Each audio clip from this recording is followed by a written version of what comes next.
title for Hammerin Hero almost perfectly describes the experience you're about to have.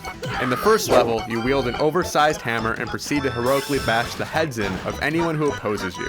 If only the title could have somehow mentioned how utterly forgettable the rest of your experience is.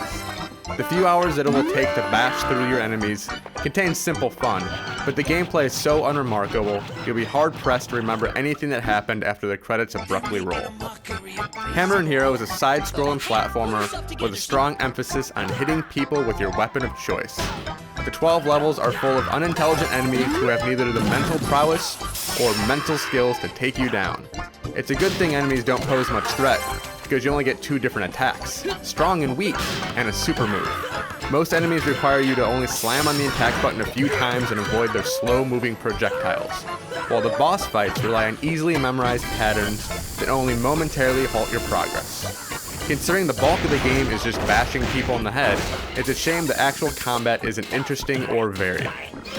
The main draw comes in the form of the various occupations you unlock along the way. As a carpenter, you get to use a giant mallet, but there are some wacky jobs as well. The disc jockey can chuck records from afar and slam his massive boombox into close-up foes, while the sharp-dressed man in black relies on a healthy baton strike and a series of deadly kicks. Although the different outfits look cool, DJ Smooth Walk is pretty funny, their moves feel awfully similar. There just isn't much difference between swinging a fish as a sushi chef or a bat as a baseball player. Combat, like the enemies, gets repetitive before long. The levels do contain a few goofy twists that are silly the first time you encounter them.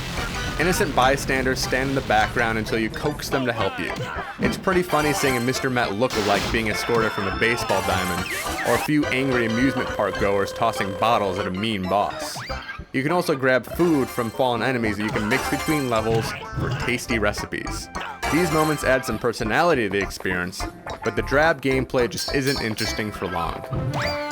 Hammerin Hero has one major problem.